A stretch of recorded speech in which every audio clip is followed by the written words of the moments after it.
Good morning, class. I thought as long as we're talking a little bit about the Google Chrome browser that I would pull up a few examples for you. This week we're going to be looking specifically at the ability for Chrome to make your browsing experience more powerful. Here on my Google Chrome toolbar, I have a little tab that says Apps, and if I click it, it will show me the Google apps that I have available. I also have a traditional toolbar here that has places that I go fairly regularly, such as Amazon,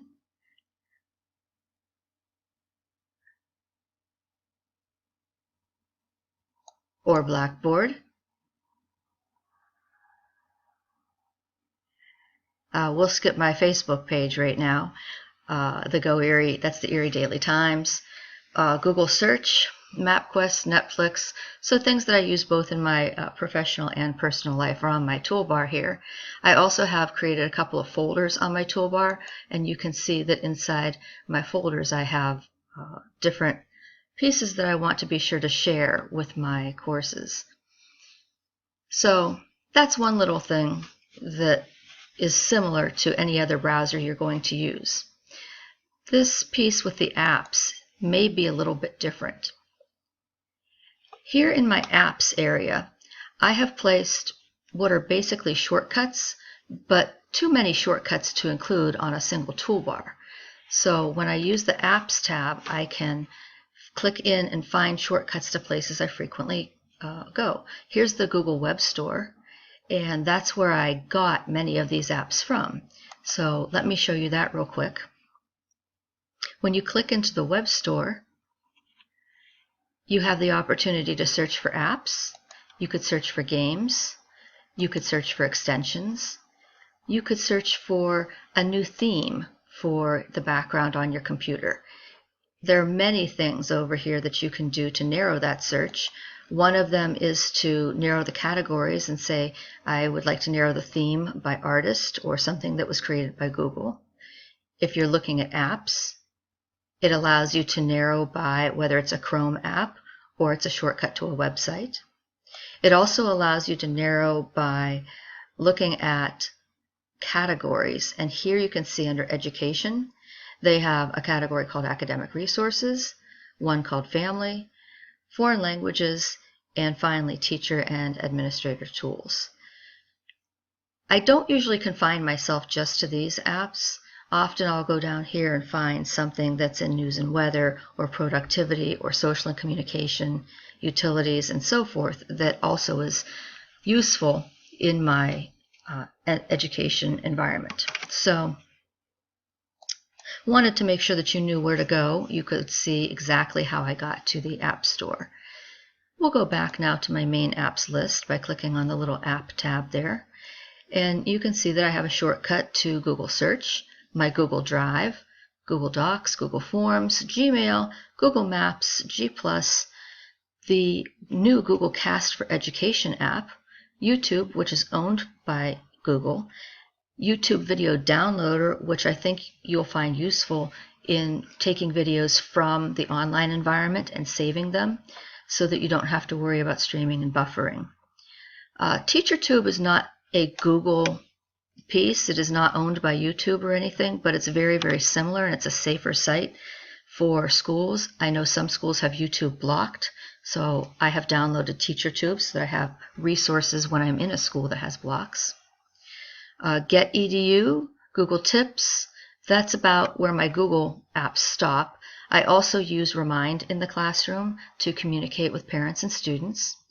And we, in the School of Education at Gannon, want you to do your papers in academic style. And here that means the American Psychological Style, 6th edition.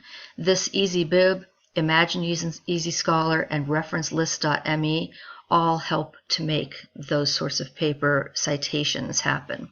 So I keep those bookmarked. Down at the bottom, you can see that I added additional pages. So my next page is apps that I might use for planning. So there's a great lesson plan app here called Planboard that this is my shortcut to. If you have to do IEPs at all, or if you're just learning about IEPs, both the IEP Writer and IEP Assist are very helpful.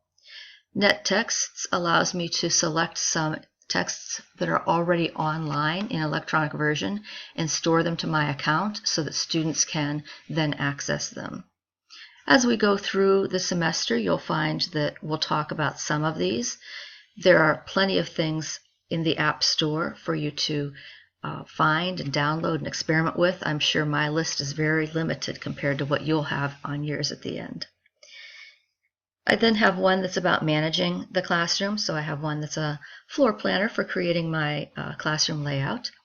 Class Dojo, if you're not using Class Dojo already, you might want to give that a look. It is a behavior, attendance, communication app for both use in the classroom and for homeschool communication. So all of these things are things that we can talk about later in the semester, and they're just under my Managing tab.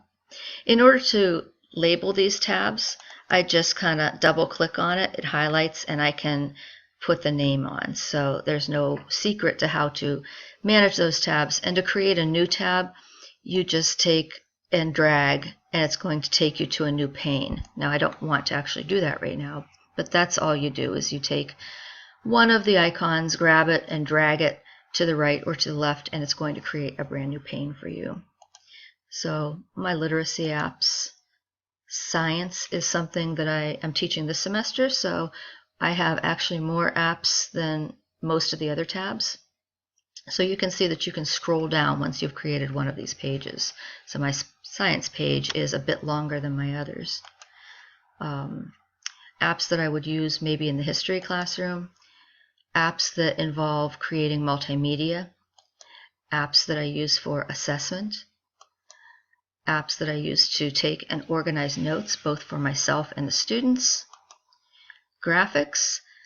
These create infograms, and if you haven't seen an infogram yet or created one yet, you will in one of the courses in your program.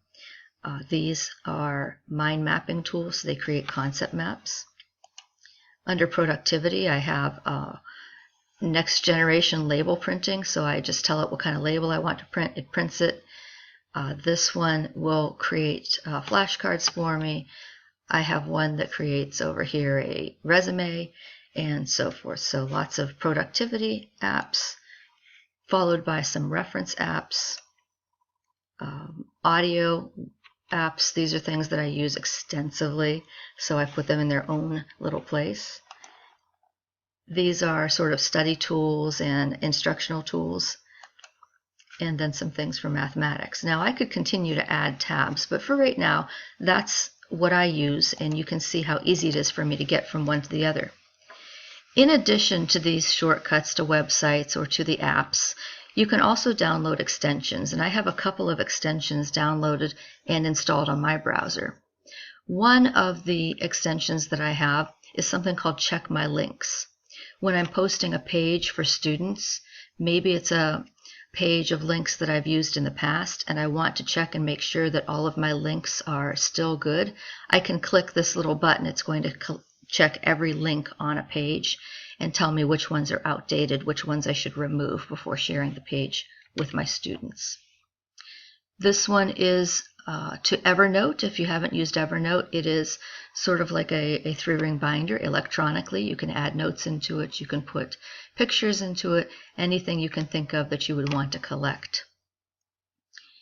And Pinterest, many of you may recognize the app Pinterest. When I see something I'm particularly interested in, I will click this little Pinterest button and it will automatically save to my Pinterest account. So those are extensions that you may be familiar with already. Here's one that you may not know though. This one is called goo.gl, G-O-O.gl, and it is basically a URL shortener. So I'm going to now click into one of these websites. We'll go to Planboard. And at Planboard, maybe I want to save that so that it's quick and accessible not only to me but to other individuals. So in order to save my login page here and allow others to access it as well, I can click on this little Google URL shortener tool, and you can see it's shortening. And now it tells me Instead of having the students type in this long URL, I can now use this shorter URL. It's not currently added to my history, but I can log it. I do have a page that I can go and look at all my shortened links. I can copy that, put it into an email, put it into a browser, add it as a shortcut on my desktop. Under Details, when you click on that little button, it loads this page that tells you sort of the data. How many times has that particular link been clicked on? When was it clicked on? And what's your referring, like how did people get to it? Did they type it in or were they redirected from another site? So this is all data that you can collect, analytics that you can collect on whether students are or are not using your URLs. And you can see here I have a list of URLs that I frequently use. If we go back one more page,